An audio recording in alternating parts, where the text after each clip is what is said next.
Hey guys, welcome to Journey Podcast. I'm your host, Smitha. You're going to hear a new segment in Journey Podcast as Coach It Forward. Hope you guys enjoy. Welcome, everybody.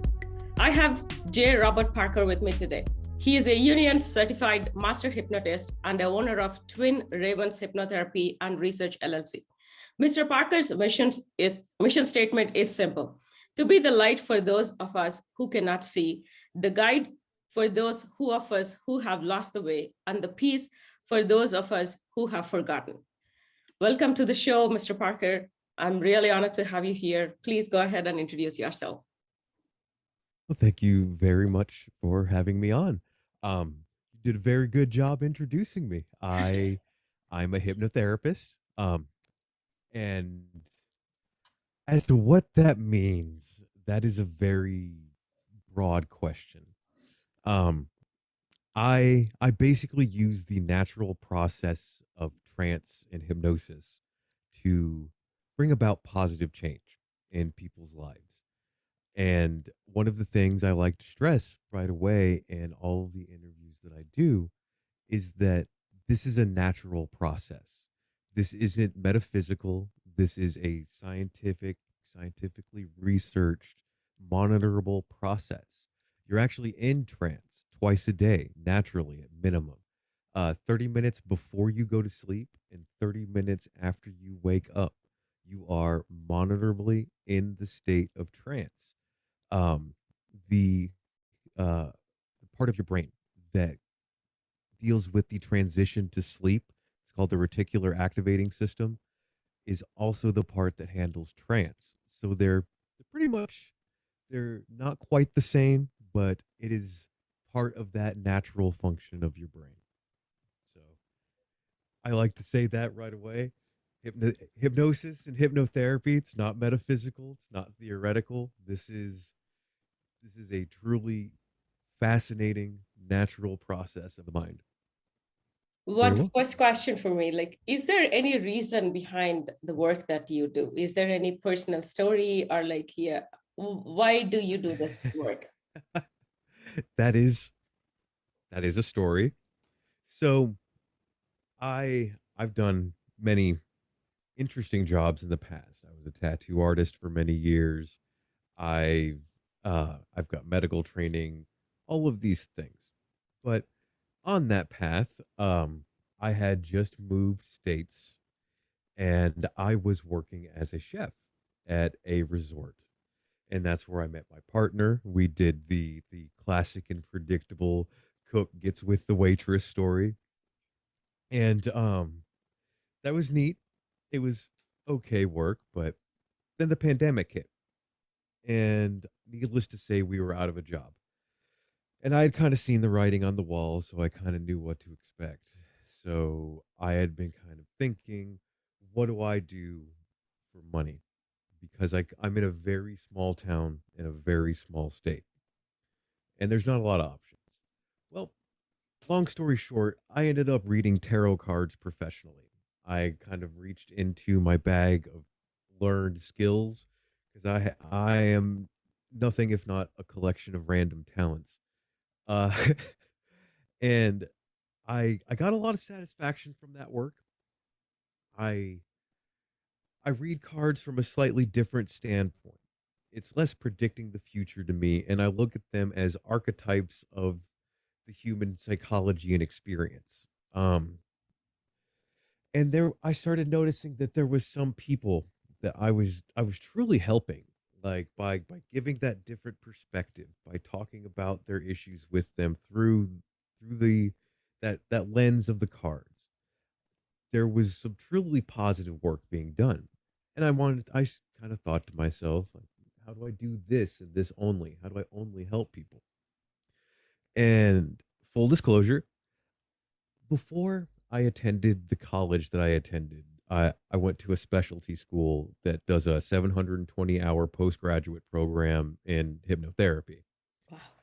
Uh, I didn't even know if hypnosis was real. I I'd never been hypnotized. I've certainly never hypnotized anyone. Like my only experience was what you see. what everyone sees. And that's kind of the reason why I do all of these interviews, is because it's important to me to get that out there, that what this actually is.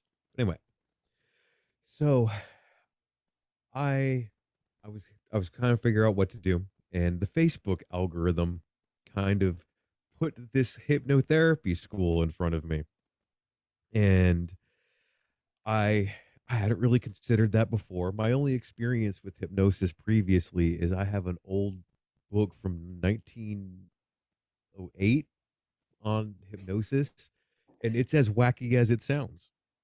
And but I called the admissions and spoke to somebody, and they I was intrigued, and I still distinctly remember it took me about 2 weeks before my mind was completely blown. The first time I saw somebody actually get tranced, because it's not, there's such definable things to it. You can see it. There's physiological reactions that cannot be faked. And because I have that medical background, I knew that, and it absolutely stunned me. And then eventually more time passed and I got to trance somebody. And that was wild. And then some more time went on and then I experienced it, because I'm a weird hypnotic suggestibility type. You have to come at me a little different than you do most. So but I finally got to experience it, and it was quite literally life changing. And ever since then, this is what I do. It I the amount that I'm able to help people and the sheer variety of things that I'm able to help with even surprises me every day. For example, I'm very interested in the research that's being done. I keep a large collection of medical abstracts and psych abstracts, things like that. And I read one the other day from UC Berkeley Medical Center about how hypnosis can help control blood loss in surgery. Wow. Yeah, yeah. Like, and then I've read another one talking about how hypnosis can affect bone density. And these aren't like theories being thrown out there. These are research hospitals publishing this data, and that to me is the single most fascinating thing ever. I I can truly say I love my work because I have one of the most unusual jobs in the world. I can see that I in your face. You're all that yeah, radiant when you're explaining that. absolutely. And it's not a superpower and it's not an ability, but it sure feels like it sometimes. But like ultimately, I'm not doing anything. All hypnosis is self-hypnosis. I'm just the guide. And where my education and where my training comes in is in knowing how to speak to your subconscious, and specifically your subconscious, not just the subconscious in general.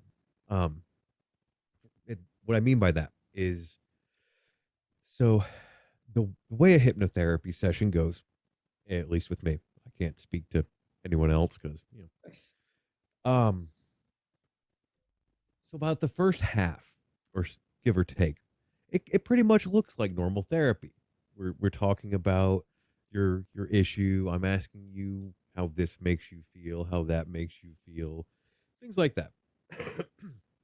But the difference is when you answer me, instead of just writing down your answers and filing it away for later, I'm looking at the words you use, your phraseology, your metaphors, how you express your problem, because that is the language of your subconscious. Um, so you use that information gathered in that first part to transition into the second half, which is hypnosis. And I don't use scripts anymore. No part of my sessions do I have what I'm going to say written down. I've I've always had this strange ability to make up stories. Like like I remember being a teenager, and I'm obviously very far from being a teenager anymore. Uh, but my friends would text me at night and say, "Tell me a story," and I would just make up some weird story. And I've always had this strange ability to put something in such a way that makes you see something or smell it or taste it. And I haven't always used that for good. But I realize what that is now. And so I use this ability to make up stories on the fly, to use this data that I've gathered through your intake paperwork, through us speaking on the both on the phone beforehand and in session, and I create this journey or story or whatever it is that needs to happen for your specific suggestibility type, kind of on the fly, and I base where that story goes based on what I see from you, your reactions, and it's a fascinating thing that you it's called abreaction. Um, if I say something, a word, a phrase, a tone that hits on your subconscious, you'll see it.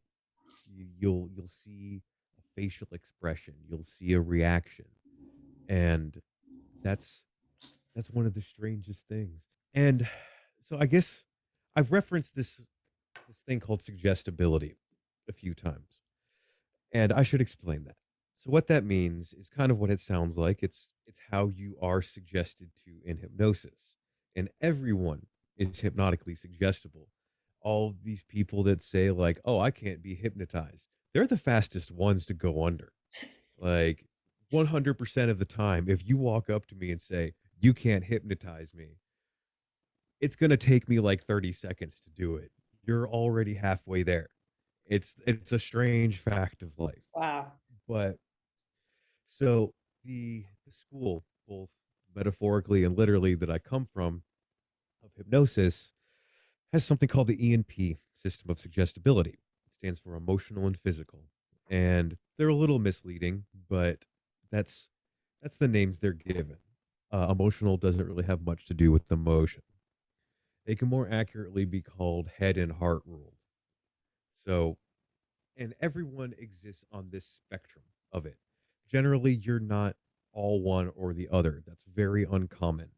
Uh, you can be the majority of one direction. I'm very heavily leaning towards one direction, which is why I'm kind of a pain to hypnotize. Um, but everyone exists on this spectrum, and your suggestibility could also be interpreted as the way you learn. Um, the way that you are hypnotized is also the way that you intake information. So, a physical, we'll start with that. Um, those are people that you must speak to and give suggestions to directly, literally. Your eyes are getting heavy. You are feeling sleepy, like direct commands. Um, and they will generally accept nothing else. If they're high enough physical, you can't use metaphor. Metaphor will bother a high physical because they don't like all of this dancing around the story. They just want to hear what they need to hear and get on with it. Uh, Somebody who is a physical will need to be spoken to literally, but will speak to you inferentially. They will speak in a lot of metaphor and speak in a lot of inference. Um, on the opposite end of that spectrum, you have the emotionals. Emotionals, you must use inference, indirect suggestion. You may begin to feel your eyes getting heavy, as if they're weights attached to your eyelids. Begin to feel them getting heavy, simply let them close. That type of stuff. They will speak very literally. If you go far enough on the emotional side, you get a whole new suggestibility type called an intellectual suggestible. That's what I am. They are basically people with such insane mental control issues that you have to trick their subconscious into thinking they are hypnotizing themselves. And it's less of an issue now than it used to be, but there's like a special induction that has to be done to that type of person at first. There's a special way you have to speak to them. There's permissive language that you have to use. Allow yourself to feel this, and if you, when you are ready, allow this to happen. And dead in the middle of that, there is the most interesting, in my opinion, suggestibility type, which is something called a somnambulist. Um, if you've heard that word before, it's usually used in reference to for sleepwalking, and it's kind of accurate for what this is. Somnambulists represent about 5 to 10% of the population, but probably about half to three quarters of any hypnotherapist client roster. Um, they are the most hypnotically suggestible portion of the population, so much so that they are highly prone to something called environmental hypnosis, which is where you're just overloaded from sensory input, sight, sound, smells, whatever have you, and you'll go into that fight flight response very fast. Uh, Many times empaths are somnambulistic, and they are also the reason that stage hypnosis exists. They are the people that you could pull out of a crowd and trance reliably in under a minute. And because of that, they are very good clients generally. It's not to say they're better than any of the other ones. It's just generally a somnambulist already lives in their subconscious so much that I there's a couple schools of thought as to what you do with that. I've heard you teach them how not to do it. I just teach them to lean into it. Like if you're gonna live in a daydream, just make your daydream productive. Why you've lived your entire life living in your head. There's no reason I should teach you to not do that. If I just teach you how to direct your fantasies. And uh, it's interesting that somnambulists will start giving their own suggestions to themselves that they'll tell you that they've started doing. They don't even realize what they're doing. Like I have a client that has begun to represent their um I guess emotional endurance or tolerability as an armor to them. And I didn't suggest that. That was simply something that they put forward. Um, my job is best described as a guide. Once you unlock someone's like subconscious, it kind of goes on its own. You your subconscious mind is very interesting, and everyone has one. It's not a like I said, nobody can't be hypnotized. If you couldn't be hypnotized, you'd never sleep, and that's not good. So yeah, that's like I said, it's hard to define exactly what it is that I do because I have clients that I'm working with who have cancer, and I'm helping them deal with the anxiety of that and with the acceptance of their treatment. And I have clients who have combat PTSD, childhood trauma, fears, phobias. I have a guy that's working on his golf game. Like, and it's such an odd thing sometimes during my day because I'll go to this transition of letting this person deal with the horrors of war, and my very next client is see if we could finally take that swing off your butt, bud. And he he's given me permission to talk about him because I think it's funny, but golf.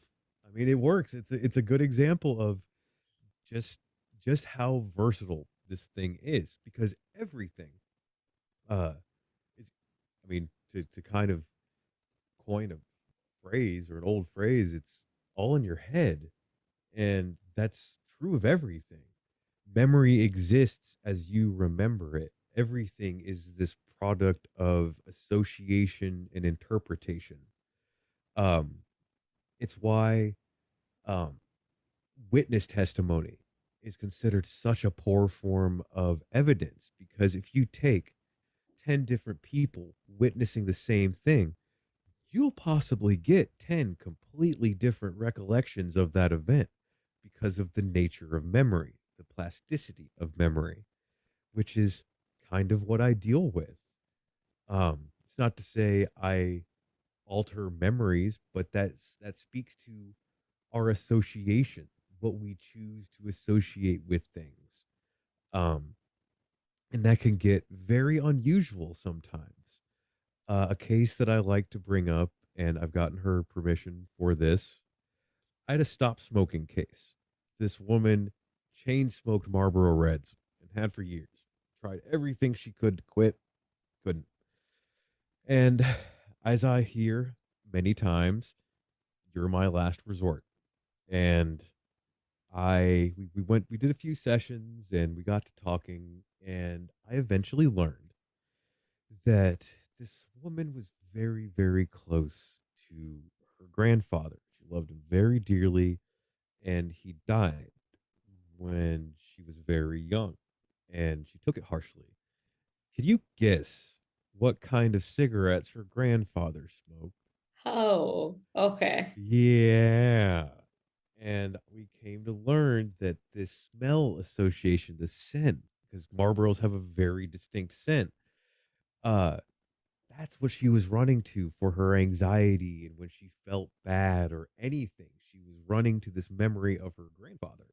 And that's why it never worked, no matter how much she wanted to quit smoking, because it was never even about the cigarettes. So all we did is just reassociate to his cologne. We did a little homework, figured out what kind of cologne he wore, and now she uses that. Hasn't smoked since. I still see her. We still have sessions. We've almost every client I have, we've moved past what we initially worked with because people see that this change happens. This change happens fairly quickly. So what else do I want to improve in my life? What other positive change do I want? Because you see that it's not a forced thing, that it feels very natural. It's just simply you think better, you feel better, your behavior is better because you're more directed towards what you want. One of the more contentious arguments that I make in interview is this idea that we don't have free will. If everything about us is association and learned behavior, that means we're nothing more than the sum of an equation of experience and didn't really have much say in that. So everything about what we like and don't like and act and everything is association. So what if you could exercise free will? What if you could choose to behave a certain way that was even against your associations? You can. That's what hypnotherapy is for. If you don't think you have the ability to be motivated and successful or lose weight or stop smoking because that's your sense of self, that's something we call homeostasis, it's your normal, then no. And it's not a conscious behavior. And there's the interesting fact that the conscious mind can't really affect change upon the subconscious. You have to remove what's called the critical filter between these two things. And that's when you can actually speak to the subconscious.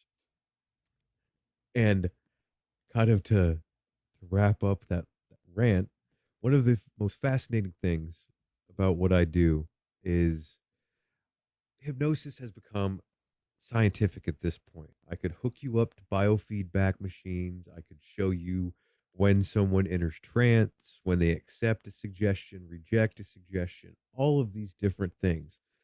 Observable, reproducible scientific process. Okay.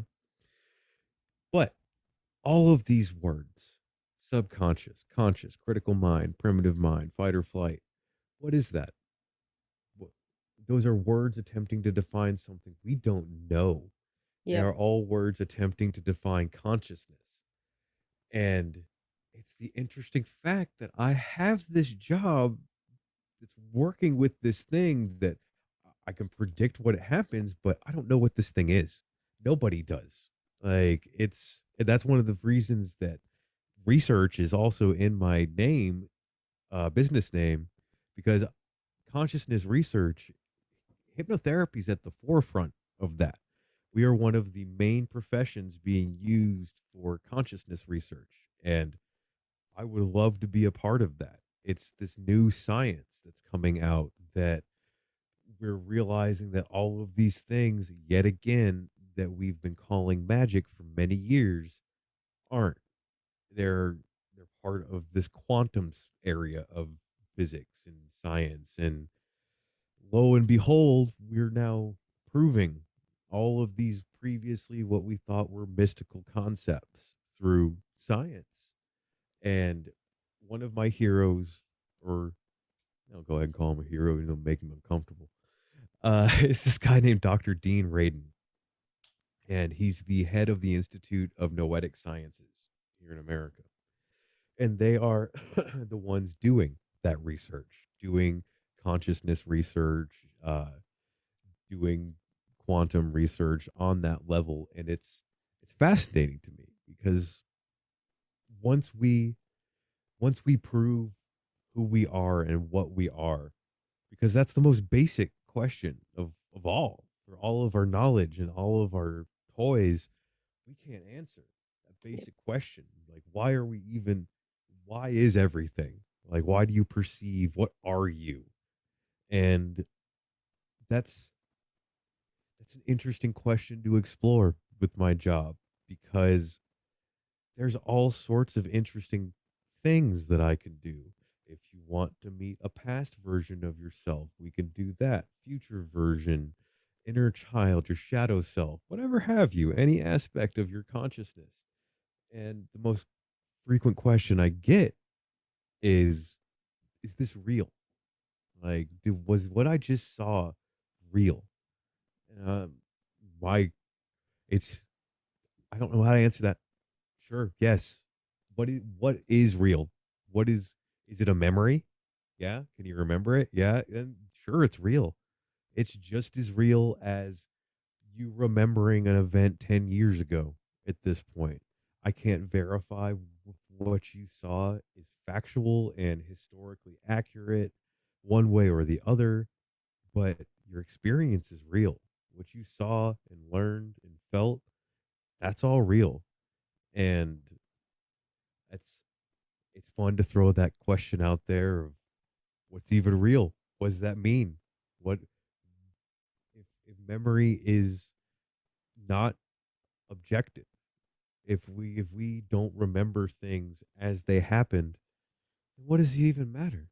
Like, yeah, past life research is very interesting and there's been some very fascinating things done, but like I don't know if the question matters at that point.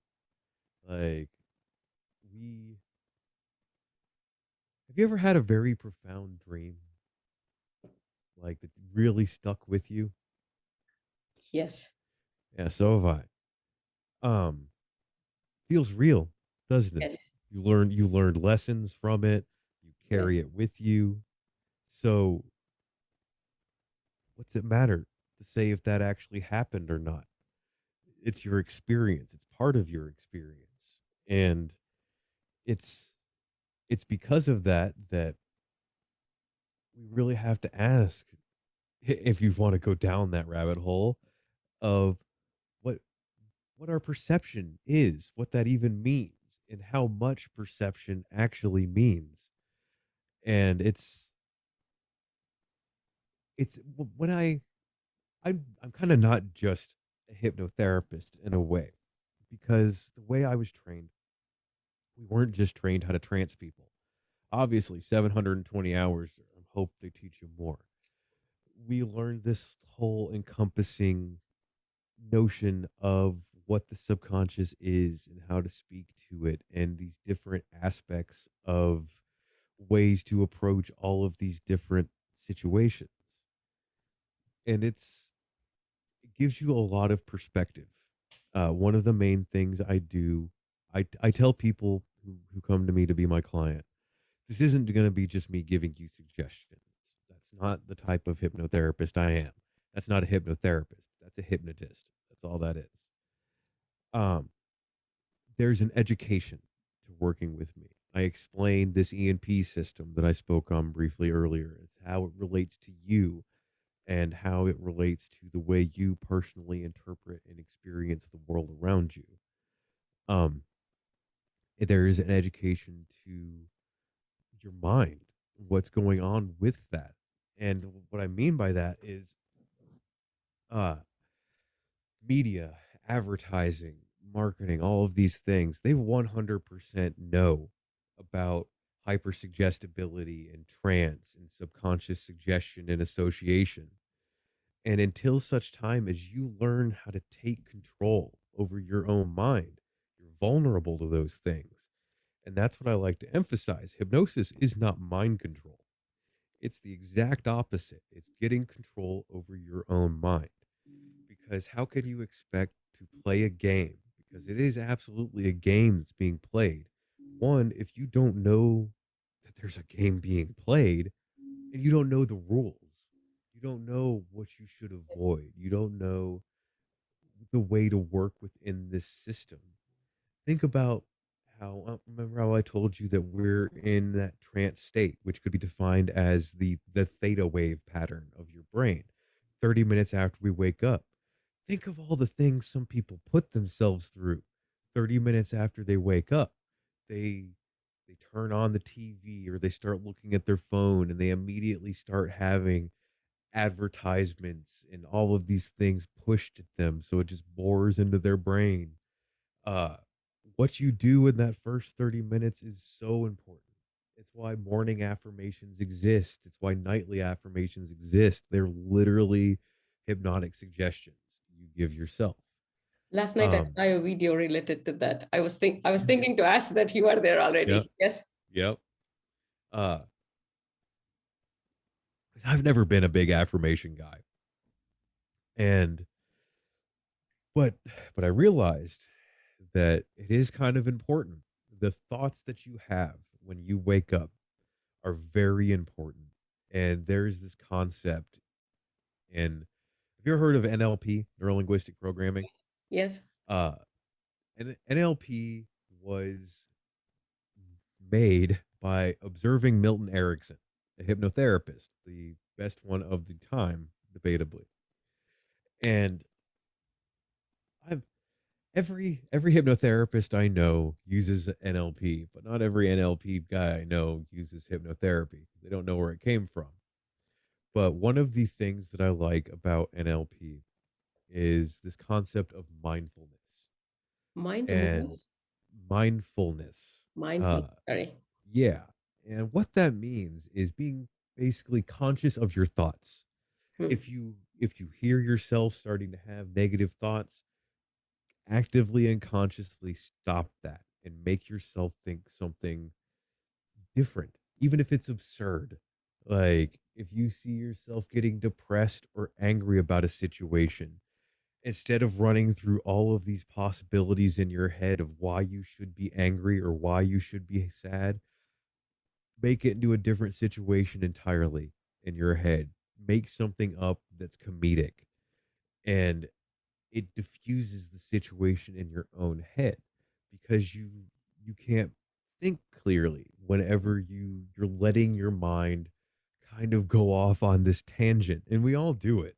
It's just the nature of humanity. We start trying to predict the outcome of this situation and it leads us to some horrible places. Well, instead of doing that, instead of making up all of these catastrophic situations, make up good situations, make up funny situations, change your mindset. Because so much of, if we're going back to the what is reality thing, reality is as you interpret it and accept it. And if your perception is that things are better, that there isn't this grim thing, then it improves. I mean, if I encourage people to ask, what is it that you're unhappy about, if that's an issue? And is it something you can control? And what should you be happy about? And so much of my work is just in providing perspective, just in changing the way someone looks at a situation. And that's that's oftentimes all we need, because all we have is ourselves in our own head and how we think. And hypnosis is very good for that. So have you ever, um when you wake up in the morning and you're in that period, you know how when you lay in bed and you don't get up, your thoughts kind of wander, and sometimes things click, they come together, and you, oh, that's what I need to do for this situation, that inspirational moment. That's all hypnosis. That same drifting lateral thinking that allows you to put these pieces together.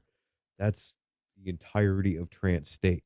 Because while I'm speaking to your subconscious, you're still having thoughts. You're awake. You're never asleep in hypnosis. So your thoughts drift around sometimes. And in that same way that they do in the morning. And oftentimes, uh, whenever I call someone out of hypnosis, they they'll immediately be like, I understand. I never even thought about it before, but while you were speaking to me, I had this everything clicked. And I mentioned that guy Milton Erickson, and he is one of the strangest individuals that you'll ever read about. Um, he pioneered something called conversational hypnosis.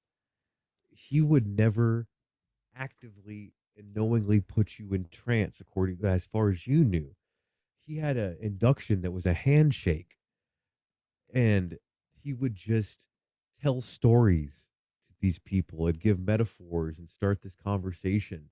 And people would leave his office and be like, I don't know what just happened. That old man just told me a story about plants for an hour and I don't even know. But the next day they stop smoking and they don't know why. And it's just this man knew how to speak to the subconscious so effectively.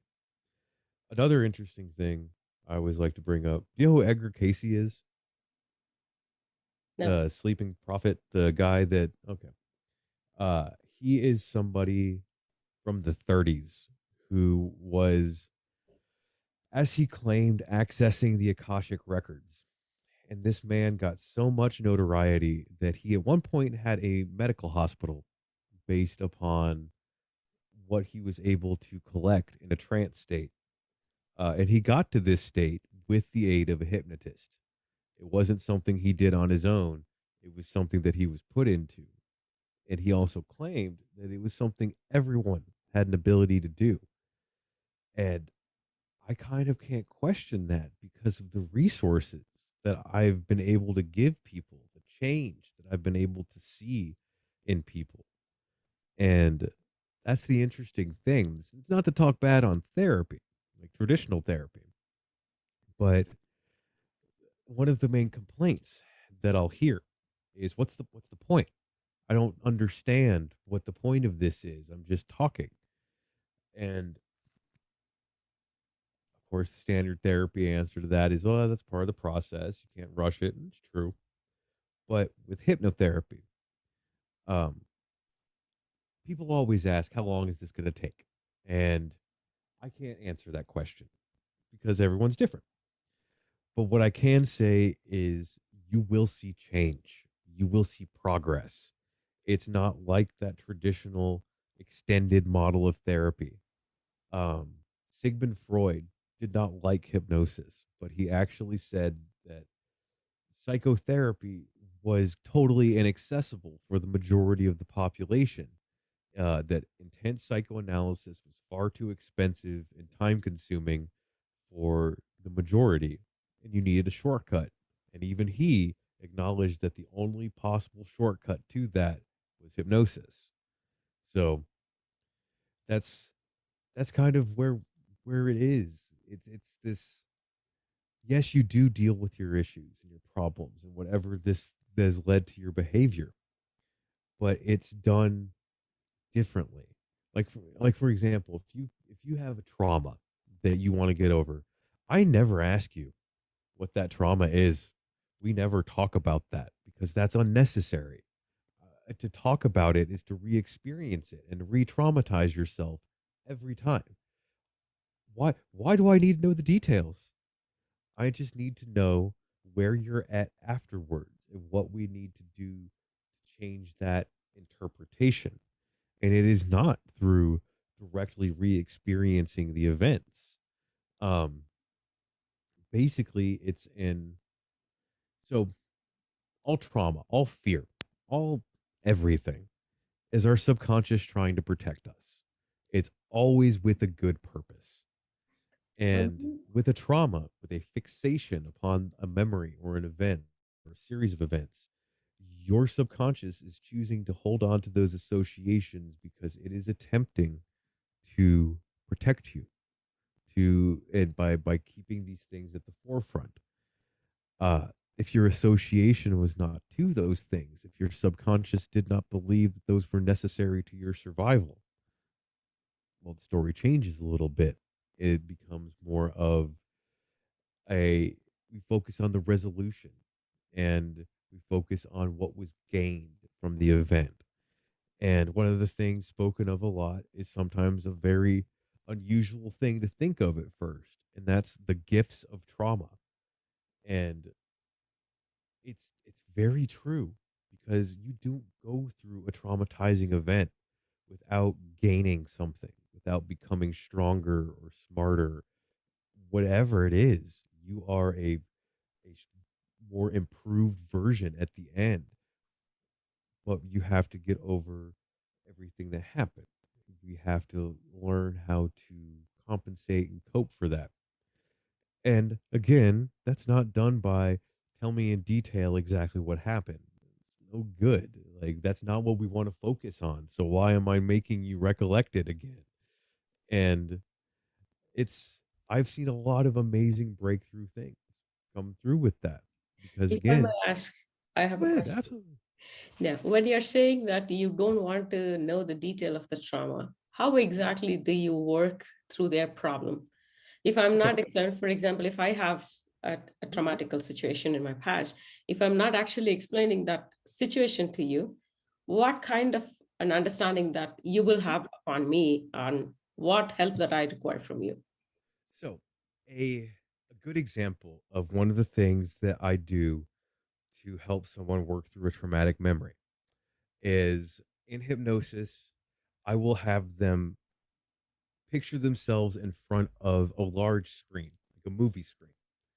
And I will tell them to, before the traumatic events happened, play through the events before. Now, fast forward all through the traumatic events and play the resolution.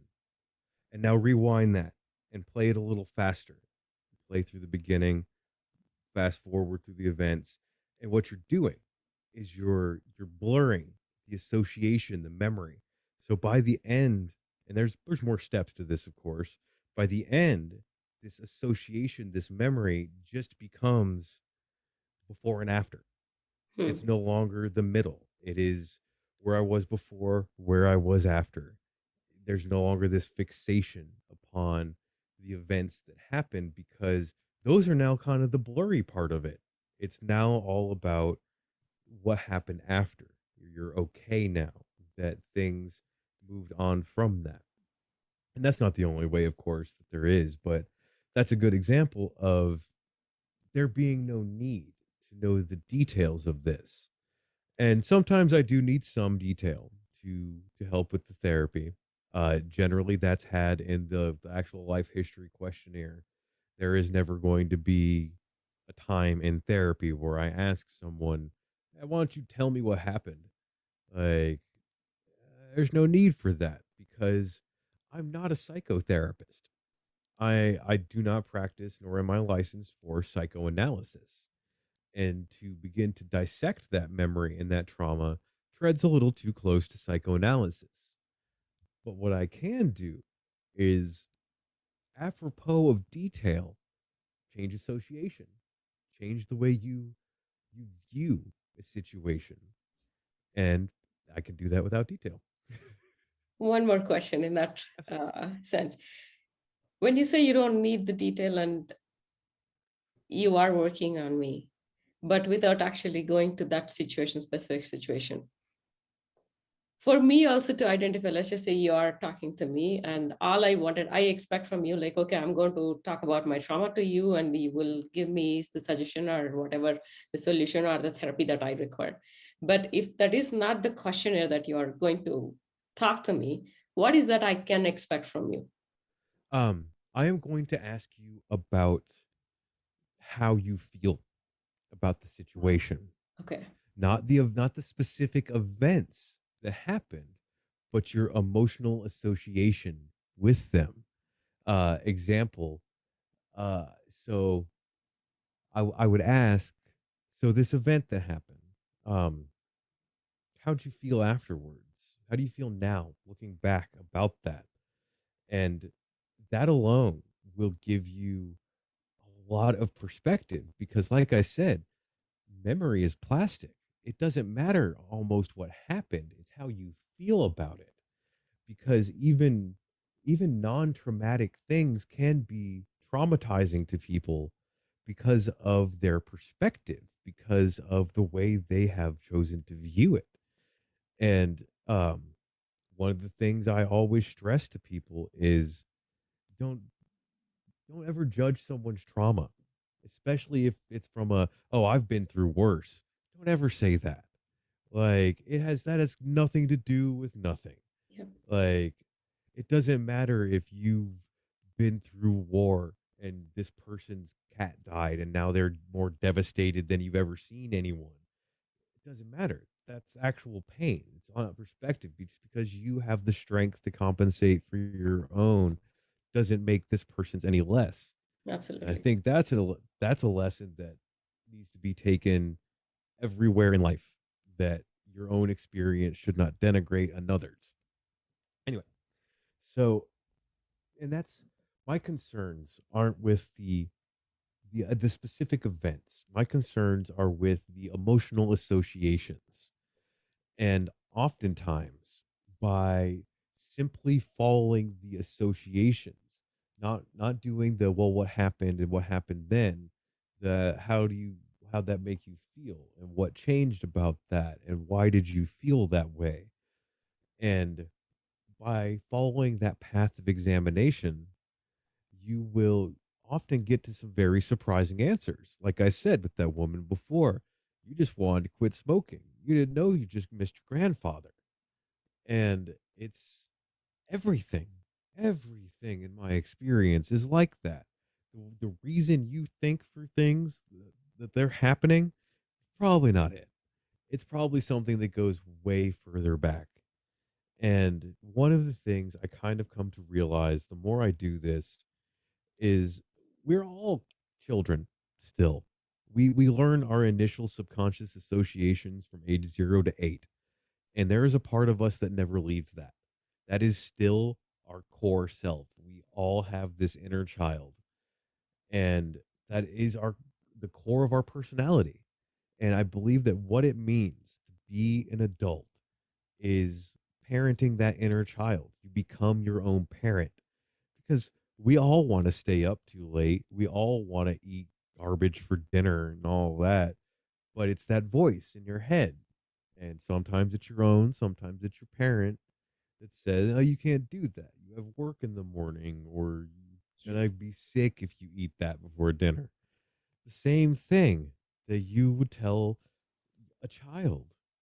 And one of the perspectives that I like to give my clients is how the way that you talk to yourself, would realizing that you are parenting yourself and that you're talking to this child version of yourself in your own mind.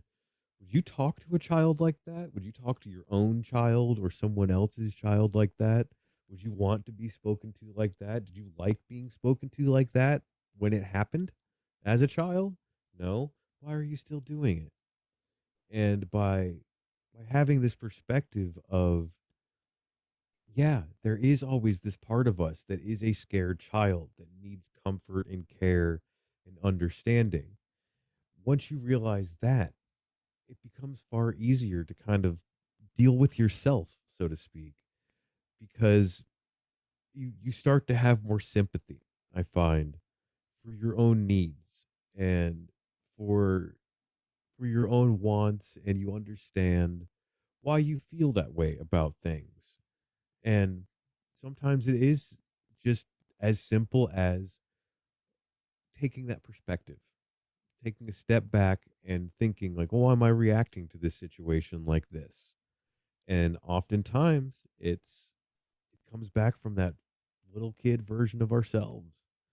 And it's we want to think we're mature, like thinking adults, and kind of not. We're kind of still just kids that learned a series of rules and start got more knowledge. In the end, like when we react to things viscerally, be it if we're sad or we're angry and it's not a choice we made, think back to that and think back to the how you were as a child, the way that you react to things when there's no more like ego, when there's no more of you're not even trying to put on pretenses anymore. It's the same as when you were a little child. And that's not to say that everyone is childish necessarily.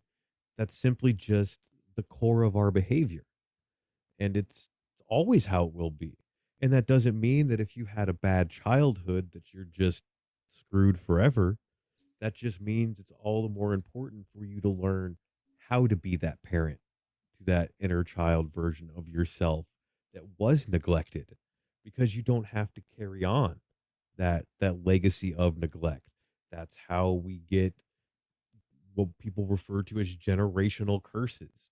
No, it's not a generational curse. It's you not getting over how you were parented and passing that down to your own child who doesn't get over it and passes it down. And we have this long history. But all it takes is just stopping. And it doesn't stop with your child, it stops with you, the way you view yourself. When you're talking about tapping the subconscious mind to go back to the memories and working with them, you also mentioned that you can talk about the future too. For me, future is like, I mean, if I'm talking normally, the future is not there yet. So how would you actually tap into the future of the subconscious mind? Um, so it's interesting. For past life regression, even future life stuff, I don't really guide much. You generate that. I don't tell you what you see. Hmm. I guide you up to this point and allow you to experience whatever you experience. So, one of the things that sticks out to me with my own personal experience involves some future stuff. And what it was is I was introduced to myself 5 years in the future. And I don't think a day goes by that I don't consider that man, that doesn't drive some decision of mine, because I saw where my path leads and I want that. And it's given me something to aim for. Uh, Even more than your own life, many future type things is future life things like future incarnations, in the same way that you look back at what you have been, theoretically, you look forward at what you are going to be.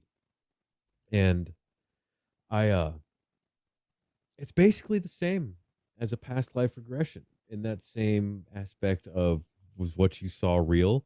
Well, now it's even less provably real than with the past life regression, because with the past life regression, we might be able to dig up some history and verify some things you've said. It's happened.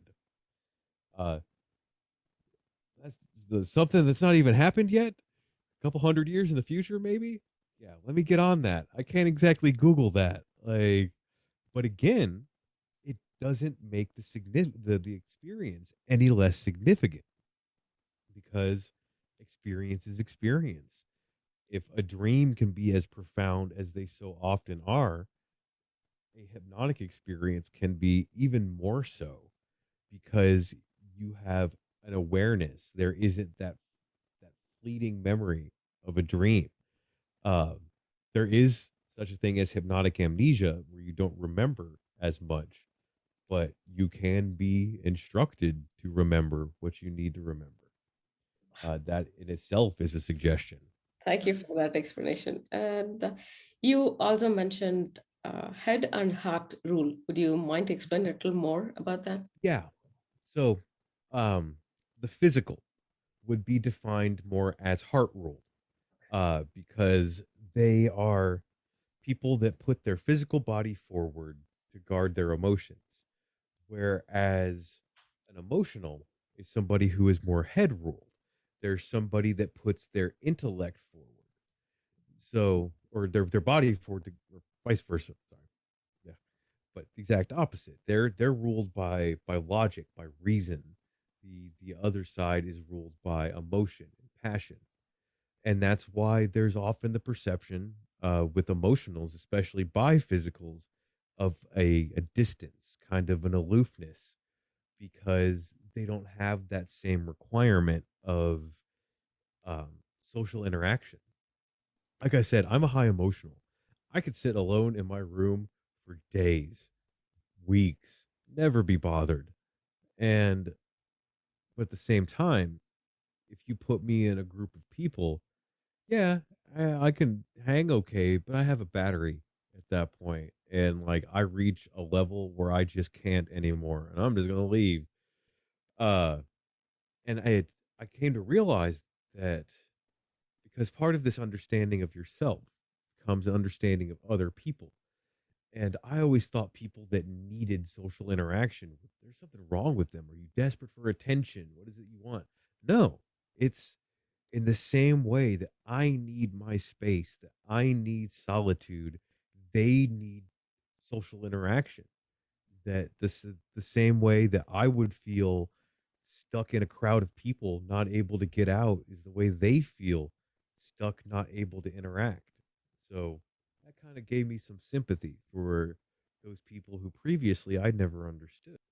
The thing I always like to kind of re-emphasize in conclusion is this notion that, or not even a notion, the fact that hypnosis is not metaphysical. It is not, while there can be metaphysical experiences with it, that's simply a utilization of the same thing that lets you dream. I can, yeah, I can let you see fairies and dragons and all of that stuff in hypnosis, but that doesn't make it metaphysical, because the process to get there, to do these things, is science. It's not just science, it's natural. So anyone that has an apprehension or a fear about hypnosis, be it losing control, or they think that it's some type of witchcraft, which I have been accused of witchcraft before, uh, which was a weird time, but it's don't be. It's such a normal, natural thing, and it's such a liberating thing, that once you start to become familiar with your mind, with your subconscious, why you think the way you think, how you learn, why you behave the way you do, and how to change that for the better if you choose to.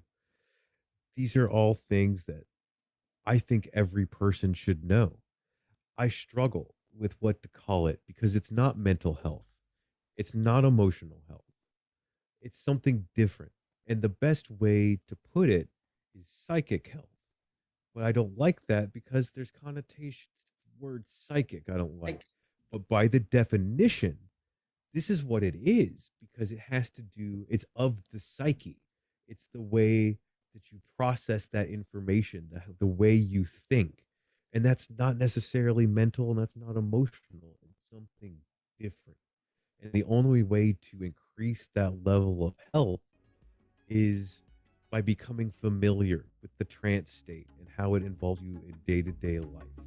Okay, thank you for tuning in, and you can find me on all the socials at Smitha Gunturi and the show notes for any resources mentioned. See you next week. Take care.